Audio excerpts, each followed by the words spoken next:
Let's turn to exploring the Shema, discussions on the issues of Trinity, and continue to work through the verses that we had introduced last week. We're revisiting the passages that we originally had listed in paper 2 in my study here, available on my website. And as you can see on my screen, there's this table that Carm put together, entitled, originally the table had all 3 persons of the Godhead, Father, Son, Holy Spirit. I just snipped out the part that says Holy Spirit, like you can see on my screen. And the way we interact with the table, very simple, is that on the left-hand column or pillar, there is a label or a title or an attribute or a name or something like that, an action, like you can see on my screen.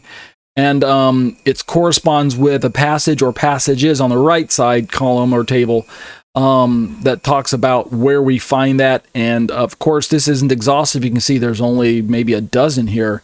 But I mean, we could make this so much longer if we needed to.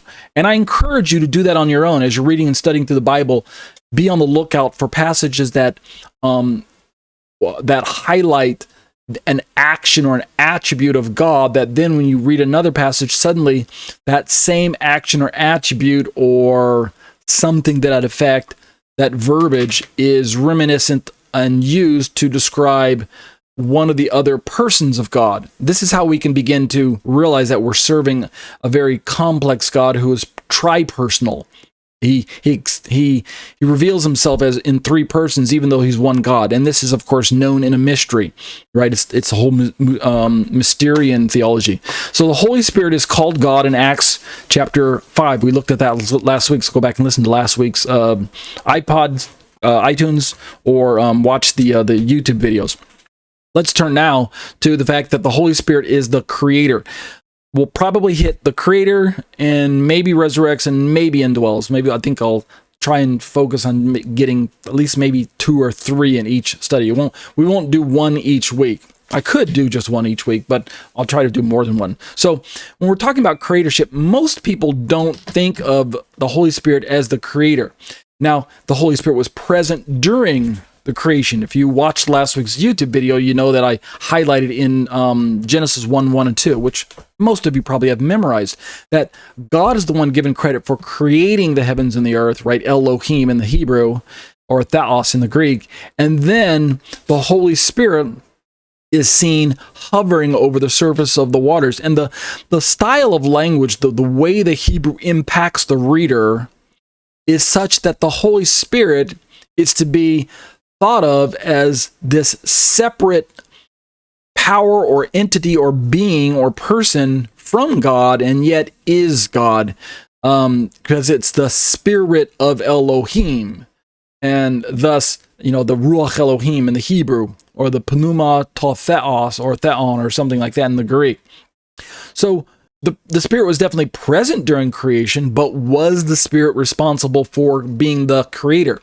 In my experience, this probably isn't one of the stronger verses that ties the actions of the Holy Spirit or attributes of the Holy Spirit with deity or godhood, because of the verbiage that we're going to read about. Let's pick up the passages.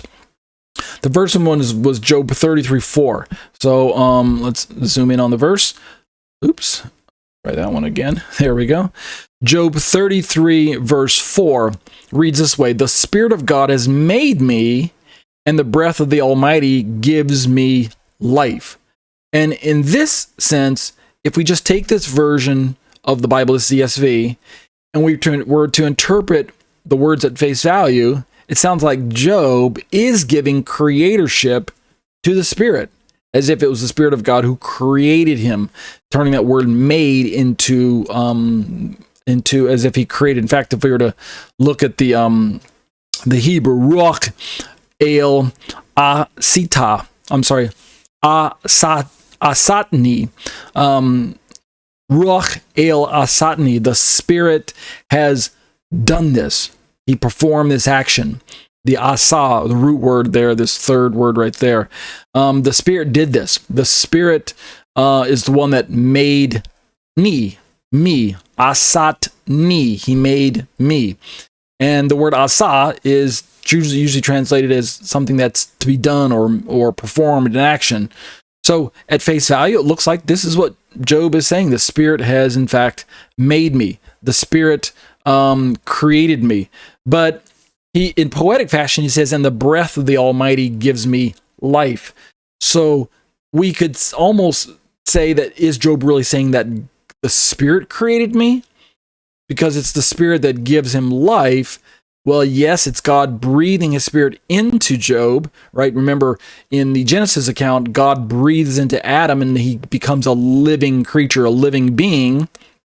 So we know that this is true, but it isn't the Spirit of God in the Genesis account that is prominent in the creation of man. It's more the Elohim, the God who is the creator, and then the Spirit of God is the one that gets breathed into the nostrils of this newly created man.